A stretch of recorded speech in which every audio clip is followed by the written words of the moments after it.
WNBA Commissioner Kathy Engelberg comes out and denies what we all see. All of us see it. The players see it, the coaches see it, the fans see it, the damn parking lot attendants that's standing outside of the venues that's not even in the arenas can see it.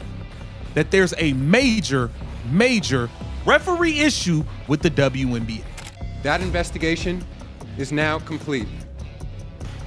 The central findings of the investigation are that the man whose voice is heard on the recording and on a second recording from the same conversation that was released on Sunday, accordingly, effective immediately, I am banning. The WNBA might be forced to suspend one of its biggest stars. Here's why that decision isn't as simple as it looks. The third quarter was tense. The Dream were locked in a gritty back and forth against the Dallas Wings when something snapped, not on the scoreboard, but inside one of the league's most recognizable figures. Brittney Griner, Atlanta's towering center and a 10-time All-Star, got tangled up in a physical rebound battle with Dallas rookie Haley Jones. As the whistle blew, Griner's body stiffened. The foul call wasn't just unexpected, it felt to her undeserved. And just like that, the mood shifted. She turned, sharp and deliberate, toward referee Angelica Suffern. The words didn't carry through the TV broadcast, but her body language said enough. Griner argued, pointed, pleaded, all within inches of the official. That's when the first technical foul was issued. Talking to Angelica Suffern, I don't think she's going to get it. She's going to get a T. Now here it comes, and she's going to get another T. She's gone. But Griner didn't stop. As she continued her protest, her proximity edged closer, her tone more defiant. That was enough for the second whistle. Ejection. The arena buzzed. Some fans cheered, others were stunned. Griner didn't lash out. She walked toward the tunnel, jaw clenched, head high. The Dream would rally without her and win the game 88-85. But the real story had already begun. The league doesn't take lightly to physical confrontations with officials, or even the appearance of one. While Griner never touched Suffern, her proximity and intensity raised eyebrows. And that's where things get complicated. Sports reporters, well, Brittney Griner has lost her mind. Now, we've seen her have issues with WNBA refs this season, Lord knows. Brittney Griner lost her mind last night on a WNBA. Technically, the WNBA rulebook states that any additional unsportsmanlike conduct shall be reported immediately to the operations department. It's vague, but in past cases, that clause has led to suspensions or fines, particularly when referees are involved. Unlike the NBA, where technicals can pile up before real consequences follow, the WNBA operates with more discretion. And in Griner's case, discretion could be the difference between moving on or missing games. All right, black and white sports reporters. Well, Brittney Griner has lost her mind. Now, we've seen her have issues with WNBA refs this season, Lord knows. We've all got our issues with the refs. Brittney, no doubt about that. We get it. As of now, the league has issued no public statement about the ejection, but sources indicate the incident is under review. And here's the bigger question. Was this just an in-game outburst or the latest chapter in a deeper story the league can't ignore? To understand the weight of the current moment, we have to rewind. Brittney Griner's career has always been larger than life, from shattering backboards at Baylor to redefining what it means to be a dominant big in the WNBA. But that story has always carried a second narrative, one the league can't forget, one she can't outrun. In 2015, Griner was suspended 7 games, a significant chunk of a 34-game WNBA season, after a domestic violence incident involving her then-wife, Glory Johnson. It was a moment that challenged the league's image and forced the WNBA to reckon with its policies on player conduct. If Caitlin Clark did this, if Lexi Hall did this, if Sophie Cunningham did this, they would be suspended for the rest of the season. I mean, hell, Kathy Engelberg and her bunch might kick them completely out of the league.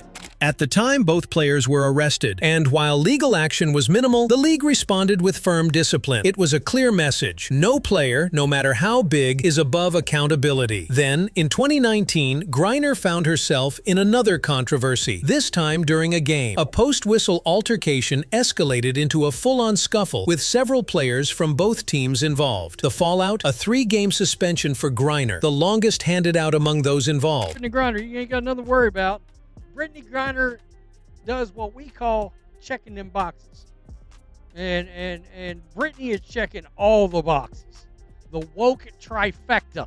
The WNBA cited her role in escalating the incident. These aren't just footnotes in a long career, they're precedents. They matter now because the WNBA, like most professional leagues, factors in history when determining disciplinary action. Repeat offenders are rarely treated with leniency, and Griner, with 2 significant suspensions on her resume, doesn't have the clean slate that might otherwise buy her the benefit of the doubt. That's why this August 5th ejection isn't just about 2 technicals, it's about patterns, optics, narratives. Yes, Griner remains one of the league's biggest stars, a 10-time All-Star. To say that people clowned Brittney Griner is the understatement of the century.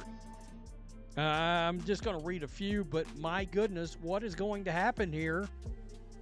Inquiring minds want to know, Kathy Engelbert. In Griner's current case, there's a complicating factor: the absence of physical contact with the referee. If contact had been made, even slight, a suspension would have been automatic, no questions asked. But what about intent? What about perception? What about proximity? This is where the league's internal operations team steps in to review game footage, assess referee reports, and weigh impact. But because those processes happen behind closed doors, with little public explanation, the WNBA risks eroding trust, both inside and outside the league. So while the league decides what to do next, a bigger issue hangs in the balance. Can the WNBA afford to stay vague about discipline when the stakes and the spotlight have never been higher? Griner's case may not just be about her actions on August 5th. It might force the league to finally clarify what justice really looks like in the WNBA. There's a hard truth in professional sports. Stars often live in a different orbit. Their presence drives ticket sales, broadcasts,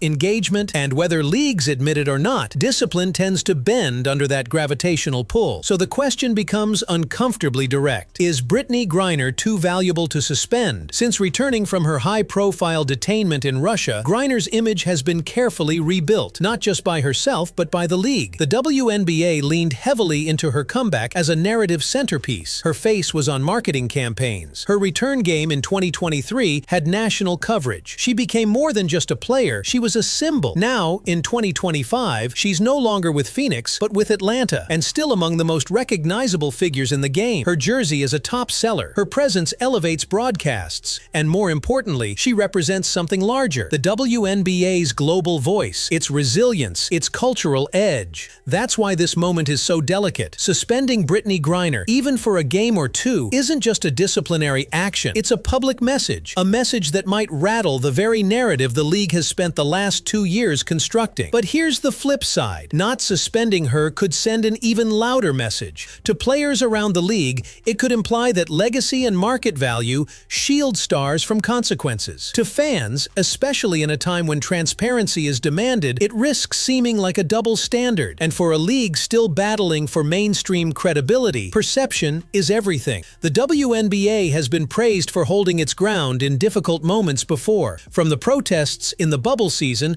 to firm stances on social issues. But accountability inside the lines is a different beast. And when it's one of your own, a Hall of Famer in the making, the pressure cuts deeper. Is Griner too big to suspend? The league's next move might answer more than just that. So where does all this leave us? The question looms: will Brittney Griner face suspension following the August 5 incident? Looking at the facts, the likelihood is nuanced. On one hand, the league has every reason to proceed cautiously. Griner did not make physical contact with the official, a line that traditionally triggers automatic discipline. No formal charges or legal complications have arisen from recent incidents, and the WNBA, mindful of the optics, will weigh the impact of sidelining one of its marquee stars mid-season. On the other hand, the league's past disciplinary record shows it can act decisively, especially when officials are involved. The confrontation with referee Angelica Suffern was intense, verging on inappropriate. WNBA rules make clear that unsportsmanlike conduct toward officials